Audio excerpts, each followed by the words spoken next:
As the Revolutionary War's fifth year came to a close, the prospects for American independence never seemed so bleak. The euphoria brought on by the victory at Saratoga, New York, and the French commitment to aid America, both financially and militarily, had long since died out. American defeats to the south, at Savannah, Charleston, and Camden, only furthered the growing sense of despair. Morale was low. Mutiny lurked within Washington's ranks. Ex-American General Benedict Arnold, whose defection and treachery seemed to signal a broader problem among the population, now led British forces, raiding unchecked into the heart of Virginia. Inflation and shortages of hard money meant Congress could not even pay the soldiers defending their cause. And rumors swirled that the French, pouring what amounted to billions in current dollars into the American war effort, were having second thoughts about their involvement in what had become, for them, an expensive global conflict. At his headquarters in New York, Commander-in-Chief George Washington saw the present crisis unfold and observed, "We're at the end of our tether, and now or never, our deliverance must come."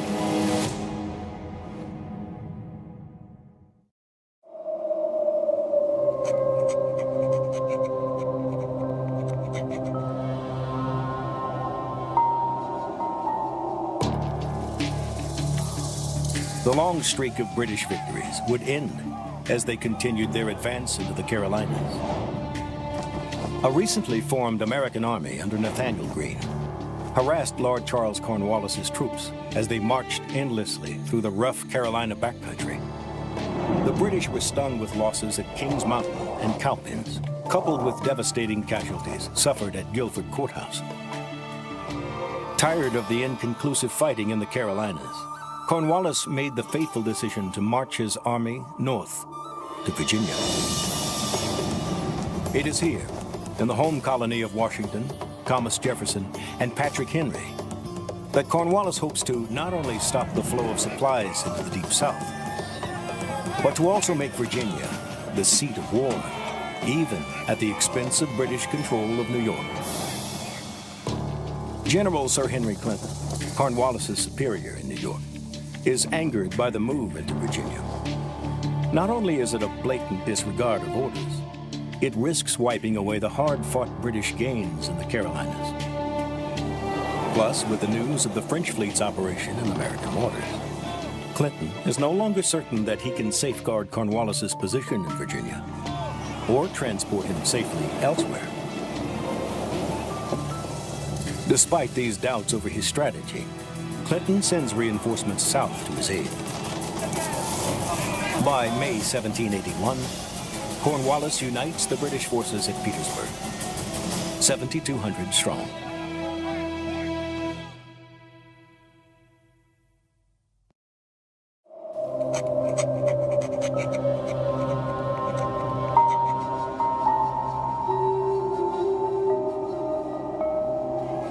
As Cornwallis moves into Virginia, George Washington and his French allies consider their options. Since the arrival of French forces in 1778, the Allies have yet to produce a significant victory. Repeated failures had created confusion and distrust amidst the Franco-American alliance. And by 1781, there's little reason to think the present campaign will yield different results. Washington believes that Clinton has made himself vulnerable by sending troops south to Cornwallis. With French military and naval cooperation, he thinks a combined Allied strike against the British stronghold in New York could end the war. But the Comte de Rochambeau, commander of the French forces, doesn't agree. Though a more experienced officer than Washington, Rochambeau has orders to obey the American general's chosen strategy. At a strategic conference with Washington in Connecticut, Rochambeau makes the case that New York is too difficult a position to attack.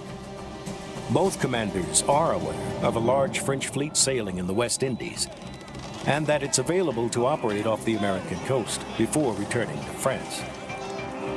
Washington wants it to sail to New York. Rochambeau has another idea. In the waning moments of their conference, the French commander secures a vital concession from Washington, who agrees to move his army elsewhere, provided that the French fleet arrives upon the coast. But what Washington doesn't know is that Rochambeau has already written the fleet's commander, Admiral François-Joseph Paul, Comte de Grasse, with a strong directive for him to sail not to New York, but toward Cornwallis in Virginia, to the Chesapeake Bay. It's a move that will reap significant Allied advantages in the months to come. Meanwhile, Washington's plans for an attack on New York remain frustrated. Much-needed men and supplies for the attack have failed to materialize. Amidst the ongoing stalemate, Washington learns on August 14th that de Grasse's French fleet has been directed to the waters off Virginia. He confides to his diary that matters have now come to a crisis. Stay the course with the attack on New York, or gamble all on this new opportunity in Virginia. He faces a crucial strategic choice that must be made quickly.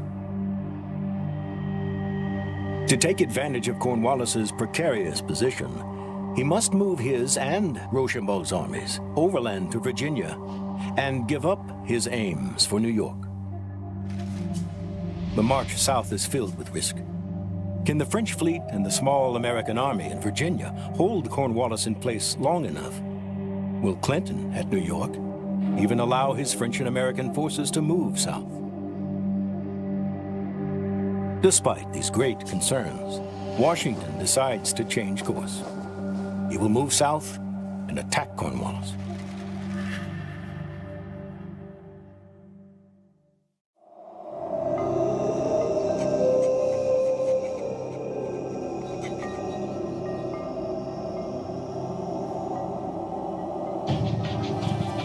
Since his arrival in Petersburg, Virginia on May 20th, General Cornwallis's combined army of 7,200 men had been unable to bring the Marquis de Lafayette's wily American force to decisive battle.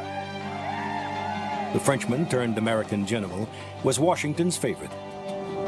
In Virginia, he described his role as one reminiscent of the terrier baiting the bull. But his small army bought Washington needed time. As he ponders his next move, Cornwallis received a set of contradictory and confusing orders from Clinton. In one, a nervous Clinton requests reinforcements for his threatened position in New York. Then another proposing a march toward Philadelphia. And then a third ordering him to stay put in Virginia. Ultimately, the two British commanders decide that Cornwallis's army will remain along the Virginia coast. Cornwallis settles upon Yorktown as his future base. Situated atop a high bluff over the York River, Yorktown is a strong position. Deep ravines and swampy creeks limit access, and Gloucester Point controls river traffic. Cornwallis believes his position is a strong one, so long as the British Navy maintains control of the waters in and around the Chesapeake. It is this assumption that will prove disastrous for the British.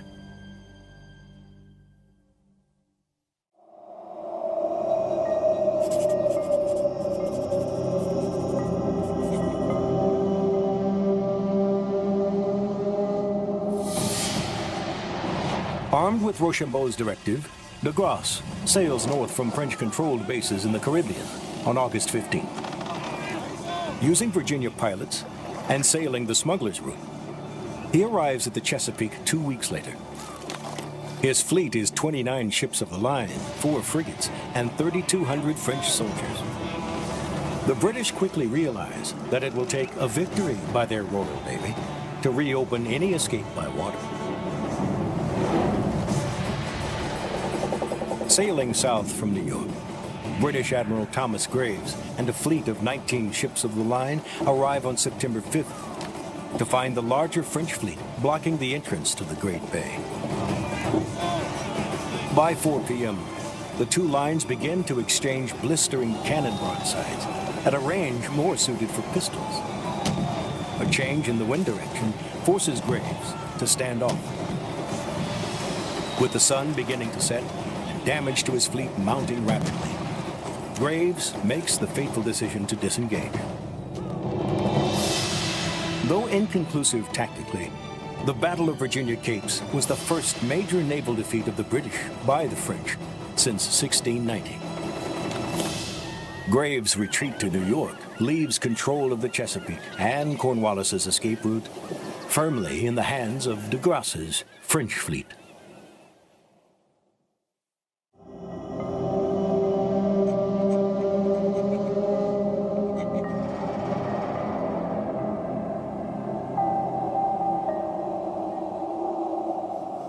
Washington is in a race for time.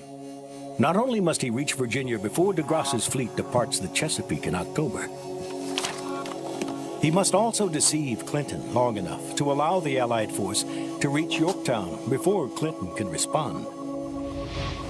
As the American and French armies prepare to march away from New York, Washington sets in motion a plan of deception.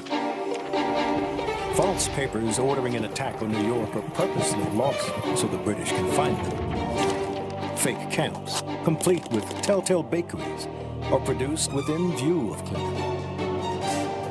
Washington's ruse works. As he moves south, Clinton waits for an attack that never comes. Despite the hot sun, endless marching, hopes of a decisive action grow within the Allied ranks.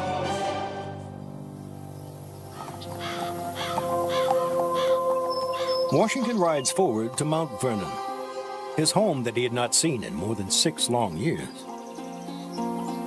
There, he and Rochambeau refined their war plan. By September 26th, all their armies have assembled just 13 miles from Cornwallis's line.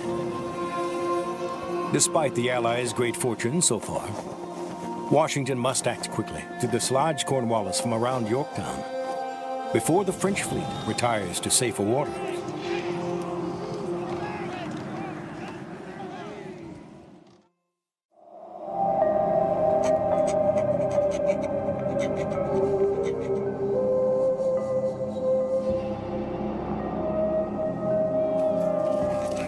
The British are well dug in, with earthen redoubts protected by sharpened poles called phrases, and palisades to protect the defenders. Cornwallis's artillery is arranged to harass Washington's army and keep them at bay. Reduced by sickness and wounds, Cornwallis is still able to place 5,500 veteran British and Hessians into the fortified lines, some of the best soldiers in the world. Despite these defenses, Cornwallis is soon in a perilous position. By October 3rd, the Yorktown and nearby Gloucester positions are surrounded by the growing Allied force. Augmented by the recent arrival of heavy siege guns, Washington has 18,000 French and American soldiers ready for action.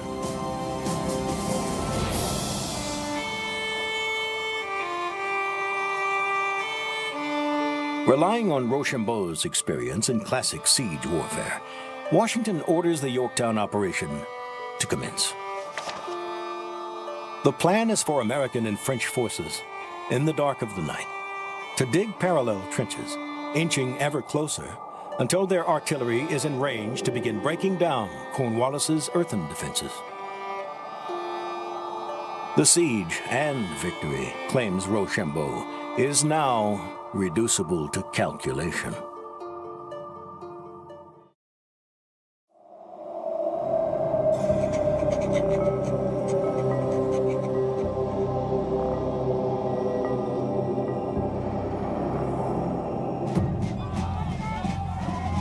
Ever since arriving at Yorktown, hundreds of French and American soldiers had been on constant rotating duty, building the massive infrastructure needed to support the planned half-mile siege line.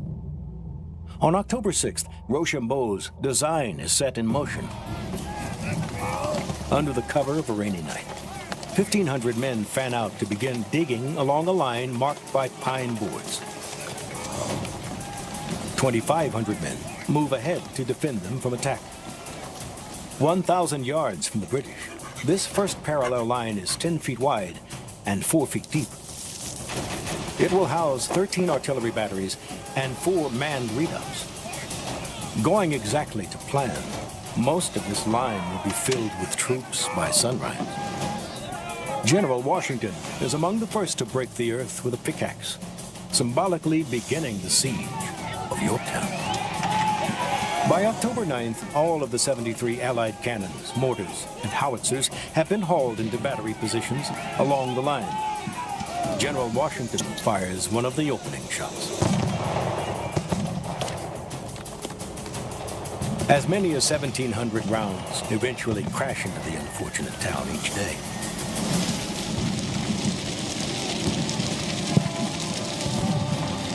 Those citizens who remain are forced to seek shelter along the river's edge. Even Cornwallis, who had been occupying the home of former Virginia Governor Thomas Nelson, shelters in an underground bunker.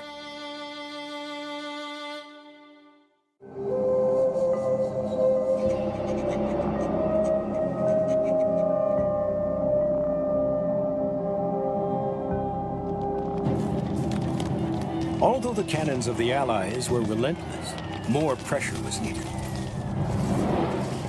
Digging zigzag approach trenches, the Allies began construction of a second parallel on the night of October 11th.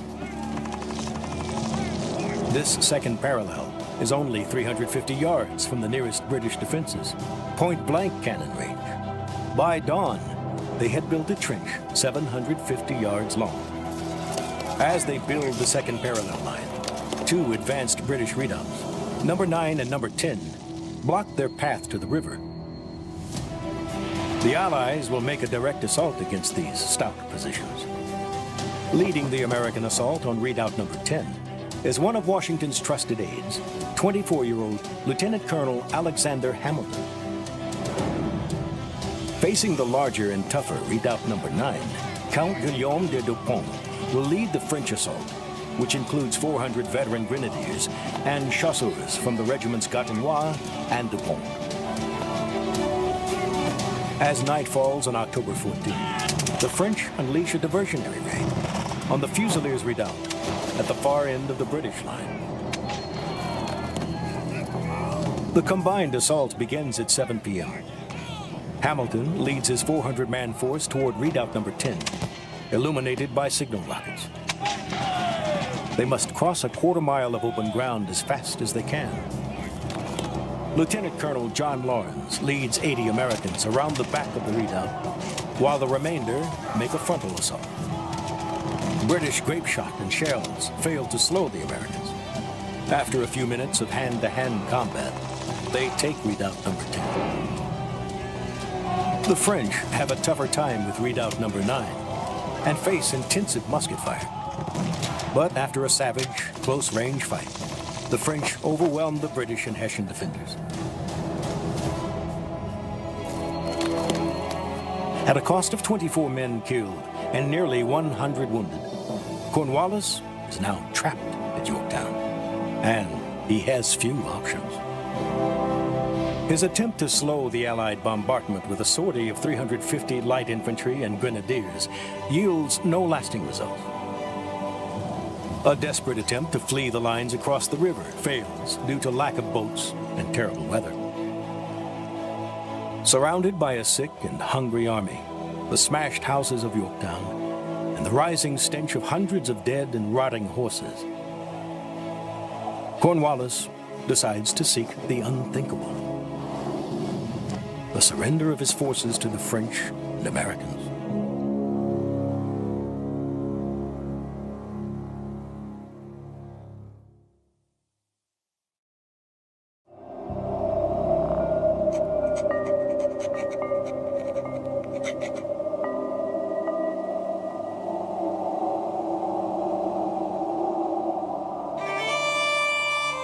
Cornwallis seeks honorable terms, which Washington rejects.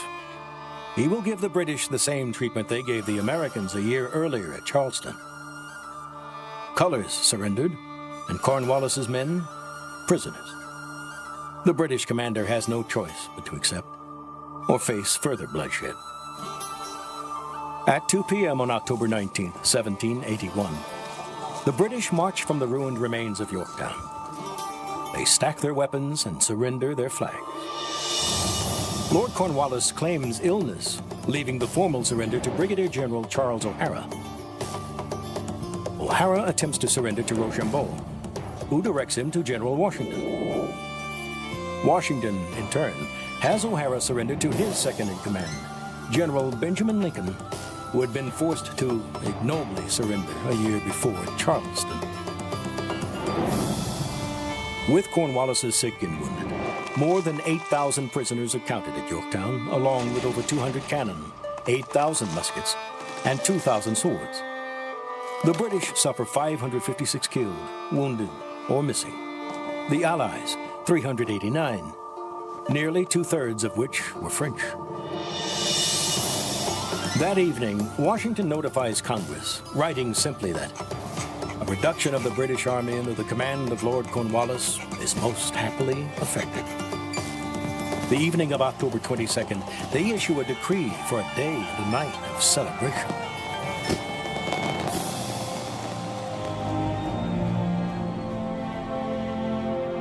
When Lord North, the British Prime Minister, learns of the defeat a month later, he blurts, "Oh God, it is all over."